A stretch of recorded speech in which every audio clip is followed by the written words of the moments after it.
Hola, vamos a ver ahora el tema de las organizaciones internacionales. Una organización internacional es una asociación conformada normalmente por sujetos de derecho internacional público, regulada por un conjunto de normas propias con miembros, alcance o presencia internacional y unos fines comunes. El uso cotidiano del término en el uso cotidiano el término es generalmente reservado para las organizaciones intergubernamentales como las Naciones Unidas, el Consejo de Europa, etc., cuyos miembros son estados soberanos o son de otras organizaciones intergubernamentales. Hoy día, por su evolución y como producto de la globalización, existe una distinción entre una organización internacional pública y una organización internacional privada. La pública o organización intergubernamental será una OIG y la privada, pues, una organización no gubernamental, una ONG, que hoy día, pues, han cogido tanto auge, tanta importancia. Bueno, las clases de organizaciones internacionales. Las organizaciones internacionales se pueden clasificar por sus fines, por sus competencias o por su composición. Por sus fines pueden tener fines generales o fines específicos. Fines generales pues no están circunscritas a un ámbito concreto de su cooperación. Por ejemplo, la ONU. La ONU no tiene ninguna limitación, abarca todos los temas internacionales. O puede excluirse un sector expreso de actividades, ¿no? Por ejemplo, en el Consejo de Europa pues no se van a debatir cuestiones de defensa, ¿no? Eso se deja para la OTAN o para organizaciones específicas. Y tenemos las organizaciones de fines específicos, pues de cooperación militar y seguridad como la OTAN, de cooperación económica, de cooperación social, cultural, humanitaria, etc. Fines generales o fines específicos. Por sus competencias, bueno, pues pueden ser organizaciones internacionales de cooperación, donde los estados cooperan, pero no ceden, no han cedido competencias soberanas, o pueden ser de integración, donde sí que han cedido sus competencias, aceptan limitar sus competencias y aceptan someterse a una autoridad exterior, por ejemplo, la Unión Europea. Todos los estados tienen que aceptar la normativa europea. Y por su composición, pues pueden ser de vocación universal. La ONU pues se inspira en este principio de inclusión y está abierta a todos los estados, o puede ser de carácter regional. Por ejemplo, pues la Organización de Estados Americanos, la Unión Europea, o sea, un carácter limitado, espacialmente, territorialmente.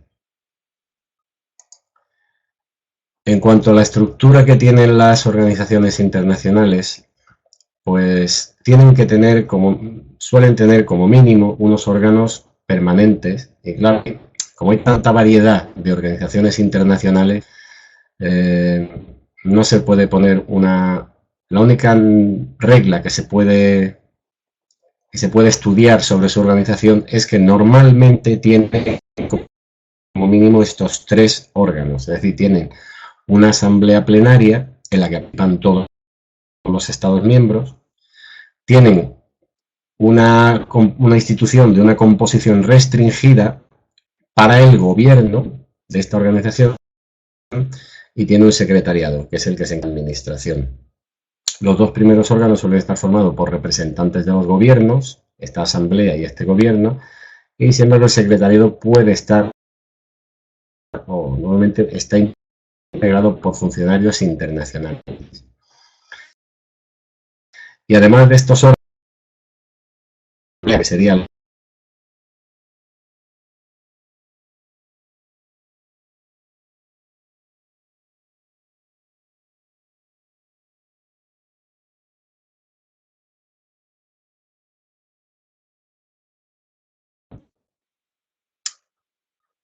parece que se ha ido aquí la imagen y el sonido, espero que esté grabando porque si no voy a tener que repetirlo todo otra vez.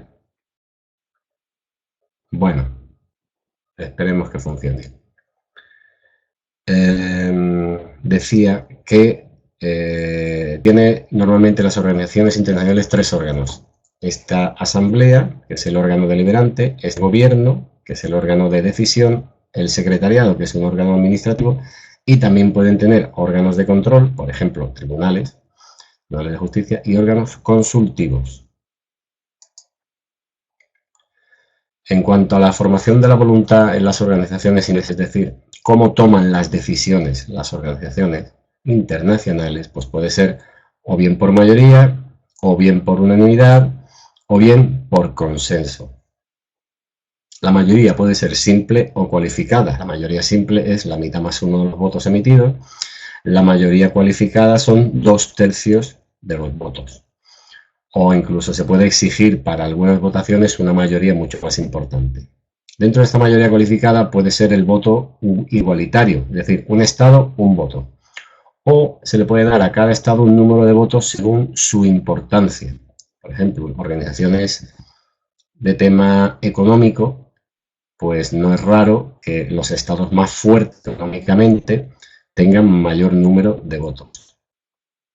También puede ser que exista el derecho a veto de algunos estados.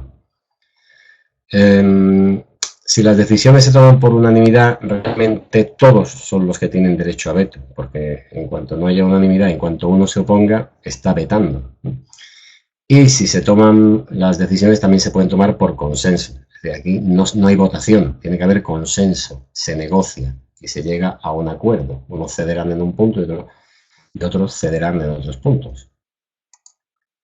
Bien, vamos a ver las Naciones Unidas. Las Naciones Unidas nacieron el 24 de octubre del 45, es decir, cuando finalizó la Segunda Guerra Mundial, después de que los 51 Estados miembros pues ratificaran la Carta de la ONU. En la actualidad son 193 estados. El oficial administrativo jefe de la ONU es el secretario general de la ONU. Y la sede de las Naciones Unidas de la ONU se encuentra en Nueva York. Las funciones de la ONU son básicamente mantener la paz y la seguridad, promover el desarrollo sostenible, defender la ley internacional y distribuir la ayuda humanitaria. Bueno, aquí vemos esquemáticamente un gráfico más o menos. Órganos de la ONU, vemos la Asamblea General, 190 miembros, donde el voto es igualitario, un país, un voto. Y órgano importante de la ONU, pues el Consejo de Seguridad. Consejo de Seguridad, que tenemos a los 5 miembros permanentes que tienen derecho a veto y otros 10 miembros que no son permanentes y son elegidos por periodos de 2 años. Estos no tienen derecho a veto. Total, lo forman 15 miembros. El Consejo de Seguridad lo forman 15 miembros. Secretario General, órganos de la ONU, el Consejo Económico Social. Bueno, esto lo vamos a ver ahora un poquito más detenidamente. La Asamblea General, que como hemos visto en los órganos que suele haber en las organizaciones internacionales, pues es el órgano deliberativo, es el órgano representante normativo y deliberativo de las Naciones Unidas. Hay decisiones que se toman por mayoría de 2/3, por ejemplo, cuando se trata de paz y seguridad, cuando se trata de admisión de miembros y cuando se trata de presupuestos. Es decir, cuando se trata de guerra y paz y cuando se trata de dinero, de presupuestos. Y el resto de las cuestiones, la mayoría pues se toman por mayoría simple. El Consejo de Seguridad, bueno, pues es el que tiene la responsabilidad de mantener la paz y la seguridad internacionales. Ya he comentado que contaba con 15 miembros, 5 permanentes y 10 no permanentes, que van rotando y hay obligación de adoptar las decisiones del Consejo. Hay órganos que pueden emitir recomendaciones, hay otros que emiten decisiones que hay que adoptar. Entonces hay obligación de adoptar las decisiones del Consejo. Puede recurrir a imposición de sanciones o al uso de la fuerza. El Consejo Económico Social, pues el encargado de tratar los asuntos económicos, sociales y medioambientales, se eligen a 54 miembros, etcétera, etcétera. hace recomendaciones. No es un órgano que obligue, hace recomendaciones. Esta es la plataforma central de la ONU para la reflexión, el debate, etc. Bien. El Consejo de Administración Fiduciaria suspendió sus operaciones en el año 94. Era cuando la ONU tenía 11 territorios fideicomisados que estaban puestos bajo la administración de 7 Estados miembros. Una vez que esos territorios obtuvieron la autonomía o la independencia, pues este Consejo ha dejado de actuar. La Corte Internacional de Justicia, que está en La Haya, la Corte de La Haya, y la Secretaría, encabezada por su secretario general. Bueno, pues estos son los órganos principales de la ONU. Luego tiene, como hemos visto, muchos órganos. Muchos órganos que dependen, tienen mucha relación, por ejemplo, con el Consejo Económico Social, en fin. Bien. El Consejo de Europa. Esta alergia me va a matar. El Consejo de Europa, no lo confundáis con la Unión Europea. El Consejo de Europa no limita la soberanía de los Estados miembros. Es un consejo, reuniones de jefes de Estado. No confundir con el Consejo Europeo o el Consejo de la Unión Europea, que son órganos de la Unión Europea. El Consejo de Europa tiene un carácter distinto. Nació en el año 49, su carta fundacional, que fue el Tratado de Londres. Es una organización internacional que tiene como objetivo principal la defensa y protección de la democracia, el Estado de Derecho y los derechos humanos, en particular los derechos civiles y políticos. Esa es la institución más antigua de Europa. El Consejo de Europa es mucho más antiguo que la Comunidad Económica Europea, que después como Unión Europea, más antiguo. Y tiene su sede en la ciudad de Estrasburgo. De hecho, su órgano más activo es el Tribunal Europeo de Derechos Humanos.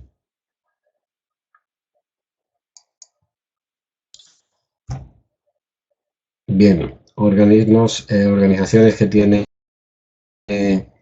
órganos que tiene el Consejo de Europa.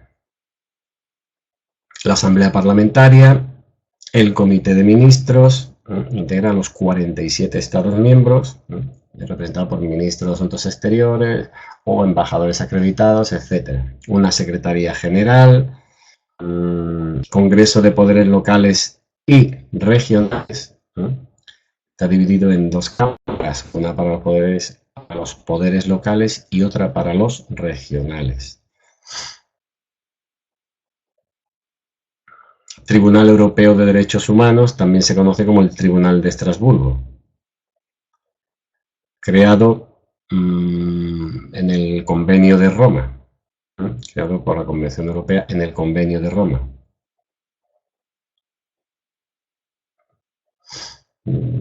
A ver, algo así importante que destacar.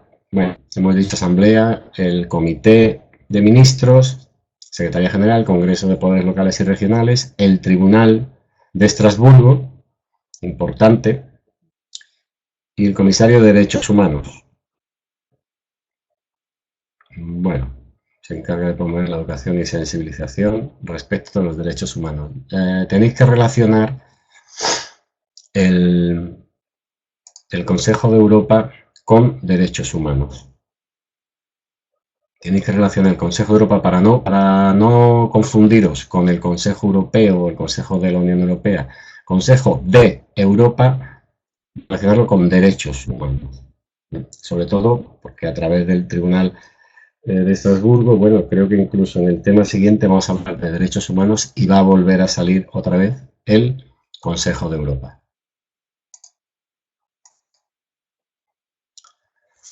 Bien, la Unión Europea. La Unión Europea, aquí hay muchos órganos que ver. Vamos despacio. Vamos a ver. La referencia histórica sobre la creación de la Unión Europea, bueno, pues en 1951 se crea el Tratado de París que da lugar a la CECA, a la Comunidad Económica del Carbón y del Acero. Este tratado dio lugar a lo que se llamó la Europa de los seis.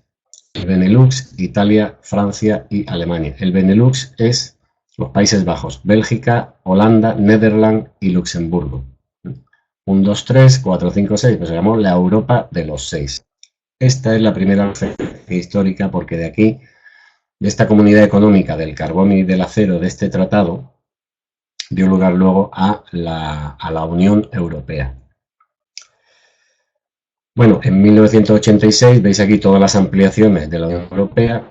En 1986 entró España, dato importante, y que suele caer en preguntas de test.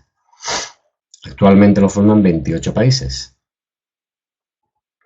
Bueno, luego el Tratado de Roma en 1947. Vamos a ver. Básicamente empezó a tratarse el tema de la libre circulación, de personas y mercancías, un tratado eminentemente mercantil, libre circulación de capitales, etcétera, etcétera. En fin, condiciones de admisión, pues había que ser un país, tenían que aceptarlo estos seis originales.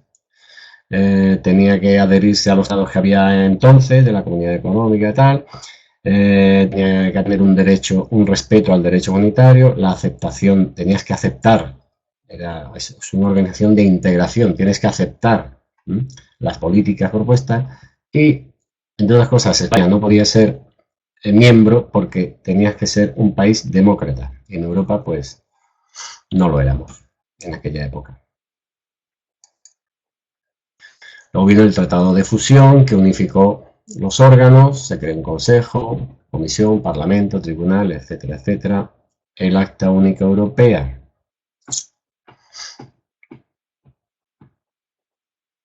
Ya se habló de la eliminación de fronteras interiores. Vamos a ver algo importante que comentar. Se instituyó formalmente el Consejo Europeo.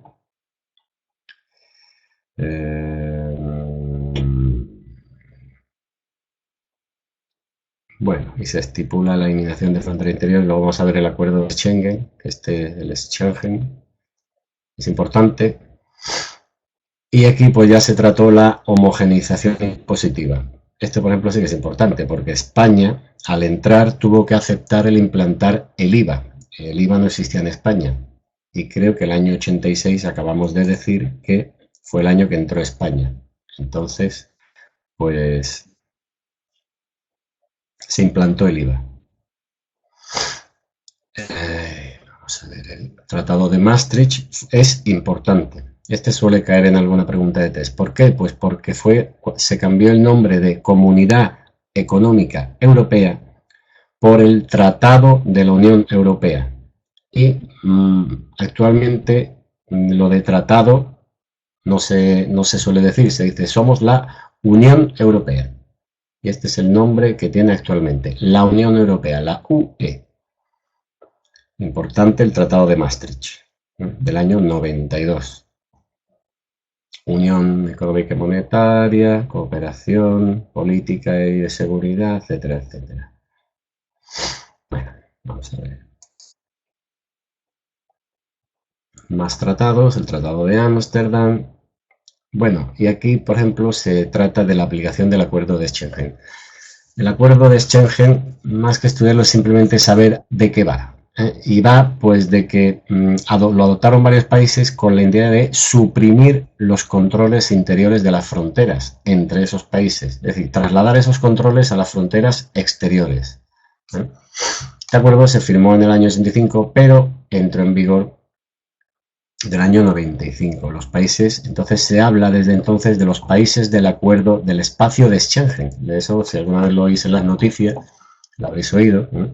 El espacio de Schengen, el acuerdo de Schengen, son los países que han aceptado este acuerdo. Y países que han aceptado este acuerdo son tanto miembros de la Unión Europea como países no miembros de la Unión Europea, pero que se han adherido al acuerdo de Schengen.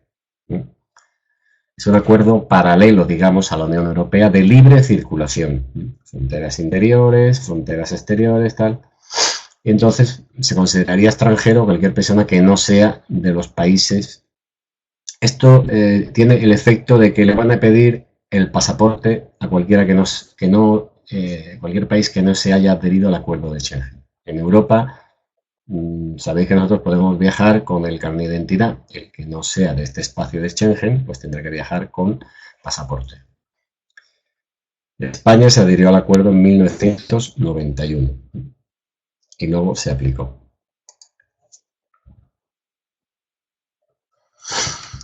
Bien, algo señalable del Tratado de Niza.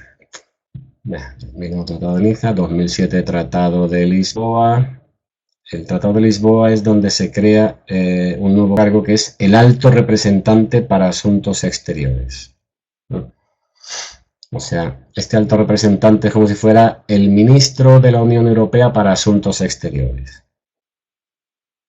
Un órgano y, bueno, un órgano importante para tratar a la Unión Europea como si fuera un conjunto solidario a la hora de negociar con otros órganos internacionales o con otros países. Bien. La Unión Europea, el derecho comunitario se considera, el derecho que emana de la Unión Europea se considera primario o originario o derivado o secundario, ¿no? Por ser este primario, pues el otro será secundario, ¿no?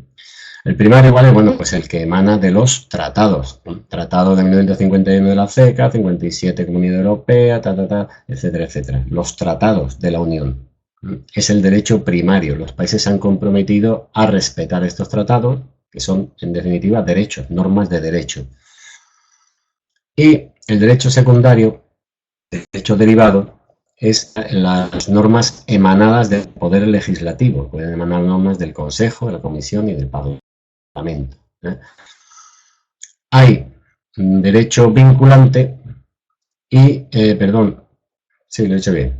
Derecho derivado vinculante y no vinculante. Vinculante, ¿qué nos vincula a nosotros de la Unión Europea? Reglamentos, directivas y decisiones. Esto hay que cumplirlo. Vinculante, que son las recomendaciones y los dictámenes. Los reglamentos, pues son actos generales obligatorios. Hemos dicho que reglamentos, directivas y decisiones son obligatorios, son vinculantes. Un reglamento es un acto general obligatorio y aplicable directamente en todos los estados y de manera uniforme. Una directiva son actos obligatorios, pero que fijan los objetivos a alcanzar y dejan a los estados la elección de los medios para alcanzarlo. Y las decisiones, pues son actos que obligan únicamente al estado al que van dirigidas estas decisiones. Las recomendaciones son sugerencias y los dictámenes pues son valoraciones sobre una cuestión en particular emitida como consecuencia de una iniciativa externa. Alguien le solicita un dictamen de la Unión Europea y ¿usted qué hacemos con esto? Y la Unión Europea pues dice, esto es así, pero son valoraciones. Bien, las instituciones de la Unión Europea. Tenemos instituciones políticas, Parlamento Europeo, el Parlamento Europeo, Consejo Europeo, Consejo de la Unión Europea y la Comisión Europea. Y tenemos instituciones que no tienen fines jurídicos, como es el Tribunal de Justicia o el Tribunal de Cuentas o el Banco Central Europeo. Aquí tenemos todos los órganos importantes, principales de la Unión Europea. El Parlamento Europeo, que como veis, pues representa a los ciudadanos de la Unión, es el que aprueba las leyes. Perdón, la alergia me va a matar. Tenemos el Consejo de la Unión Europea, que representa a los gobiernos. La Comisión Europea representa los intereses de la Unión en su conjunto. Tribunal de Justicia, Tribunal de Cuentas y el más importante, que es el Consejo Europeo, que son los 28 jefes de Estado, es lo que llaman las cumbres europeas. Esto lo vamos a ver más despacio, pero bueno, para que veáis la cantidad de órganos que tiene la Unión Europea. Ay, perdonadme, pero cuando me da fuerte, me da fuerte. Bien, Parlamento Europeo. Además, como esto no se puede parar, puñetero. Parlamento Europeo. Tiene su sede en Estrasburgo, en Francia. Aunque en Bruselas se reúnen los comités, grupos políticos, etc. Bueno, pero la sede del Parlamento está en Estrasburgo. Y la Secretaría General pues tiene su sede en Luxemburgo, que es el cuerpo administrativo, como hemos visto. El Parlamento Europeo es lo que se conoce como la Eurocámara. La Eurocámara es la que representa directamente a los ciudadanos de la Unión, compuesto por 751 diputados. Para formar el grupo parlamentario es preciso como mínimo 25 diputados, elecciones cada 5 años.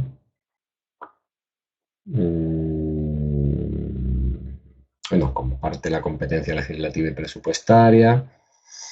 Y ya está, se reúne en Estrasburgo. No quiero ir mucho, bajarme mucho al detalle, porque son muchos datos y hay que quedarse con lo más importante. Lo más importante, o quizá es importante dónde está la sede, en algunos casos. Luego, cuando se escucha en las noticias el Parlamento de Estrasburgo o el Tribunal Europeo de Estrasburgo o el no sé qué de Bruselas, pues hay que saber de qué está hablando, de qué ciudad está hablando. Consejo Europeo. Consejo Europeo está integrado por 28 jefes, por los jefes de Estado o de gobierno. Cuando hablamos del Consejo Europeo, estamos hablando de reuniones de lo que se llaman cumbres europeas, o reuniones en la cumbre. Cuando habéis escuchado la cumbre europea en tal sitio, no se tiene por qué reunir en Bruselas. Sus oficinas, los jefes de Estado se reunirán pues donde corresponda. Entonces se integran los 28 jefes de Estado, se integra el presidente de la Comisión Europea, que ahora lo veremos, se integra el presidente del Consejo Europeo. El presidente del Consejo Europeo es quien preside las reuniones, cuidado, es el que será elegido pues, por una mayoría cualificada para un periodo de 2 años y medio. Bueno, hay que relacionar Consejo Europeo, jefe de Estado o cumbre europea.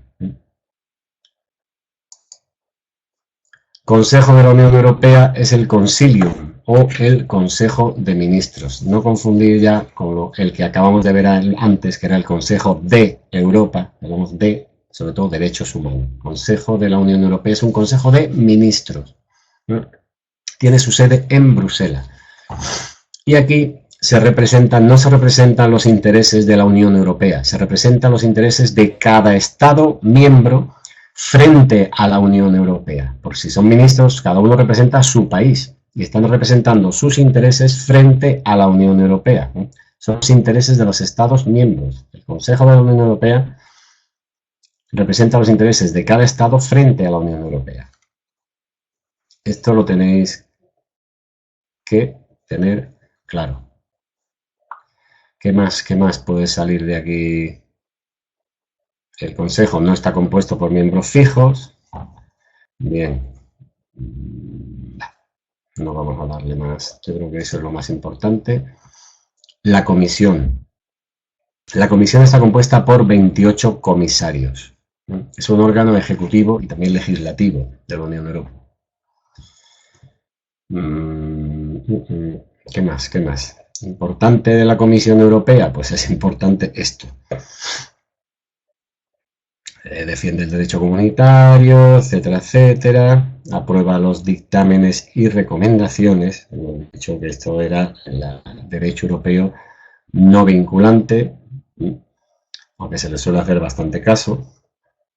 Y sobre todo, la potestad sancionadora. Aquí en España se le teme cuando viene un comisario europeo de pesca o de agricultura o de tal, y cuidadito porque puede venir a dar dinero o puede venir o se puede llevar una sanción el país, cualquier país se puede llevar una sanción de la Comisión Europea, que es la que tiene potestad sancionadora. El Tribunal de Justicia de la Unión Europea de Luxemburgo, recuerdo que el Tribunal de Derechos Humanos estaba en Estrasburgo. Vaya lío con las ciudades, pero bueno, hay que acostumbrarse y nombrarlo muchas veces. Tribunal de Justicia de Luxemburgo. Pues nada, garantiza la legislación de la Unión Europea, que se interpreta y se aplica y tal. En realidad se llama Tribunal de Justicia de la Unión Europea, pero se divide en tres órganos, son tres tribunales. Tribunal de Justicia, un Tribunal General y un Tribunal de la Función Pública. Los gobiernos designan a los jueces y abogados generales por un periodo de 6 años. En fin, quiero darle más vueltas de las necesarias. El alto representante de la Unión Europea para Asuntos Exteriores y Política de Seguridad. Bueno, pues es uno de los vicepresidentes de la Comisión Europea. Es nombrado por el Consejo Europeo con la aprobación del Parlamento y es el que preside pues, la reunión de ministros de Asuntos Exteriores, porque él mismo es como un ministro de Asuntos Exteriores de la Unión Europea. Es el alto representante de la Unión para Asuntos Exteriores.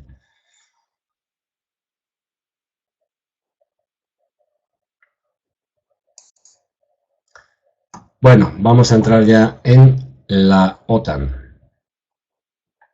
La OTAN es la Organización del Tratado del Atlántico Norte, es una alianza militar intergubernamental firmado en Washington en 1949. Es un sistema de defensa colectiva. Y los Estados miembros se acuerdan de defender a cualquiera de sus miembros si son atacados por una facción externa. Aunque hay matices. Hay matices. El cuartel general de la OTAN se encuentra en Bruselas, Bélgica, y actualmente son 28 Estados miembros de la OTAN. Además de estos 28 Estados, hay 22 países que colaboran con la OTAN dentro de un programa de asociación para la paz y otros 15 países que están involucrados en programas de diálogo. España se incorporó a la OTAN en el año 82. Es decir, primero entramos en la OTAN y luego entramos en la Unión Europea. En el año 82 entramos en la OTAN. La estructura política de la OTAN pues tiene una asamblea parlamentaria de la OTAN. Vamos a ver algo importante de esta asamblea. Se compone de los legisladores de los países miembros, discuten políticas de seguridad. Bien, el Consejo del Atlántico Norte, que es cada uno de los 28 miembros, envía una delegación a la sede de la OTAN en Bruselas, lo que se conoce este alto miembro como representante permanente ante la OTAN. Tiene autoridad de gobierno efectivo y el poder de decisión de la OTAN está aquí, en el Consejo.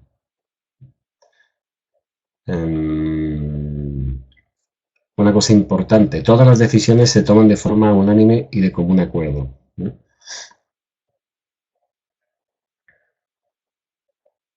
secretario general es el presidente del Consejo. Bien, hay que quedarse con estas tres estructuras políticas porque también tiene una estructura militar. Asamblea Parlamentaria, Consejo del Atlántico Norte y el secretario general. Y la estructura militar pues tiene un comité militar, que es el que dirige la estructura militar de la OTAN, ¿no? Y se encuentra bajo la autoridad del Consejo.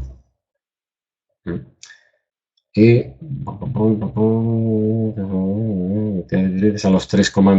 da directrices a los tres comandos estratégicos, el SACT, el comandante supremo aliado de transformación. Este es el más importante, el SACEUR, el supremo aliado, el comandante supremo aliado en Europa. Además, es el presidente del comité militar, de este comité militar, el SACEUR. Este es un general, todos son generales. Este general pues es a la vez el presidente del comité militar de la OTAN y es el portavoz del cuartel supremo de la Alianza en Europa, el SHAPE. Y también tenemos al otro comando estratégico, pues el comandante supremo aliado del Atlántico, el SACLAND. Bien, saber que se divide en tres comandos este comité militar. Y pues yo creo que de momento con las organizaciones internacionales hemos llegado al final. Nos vemos pronto.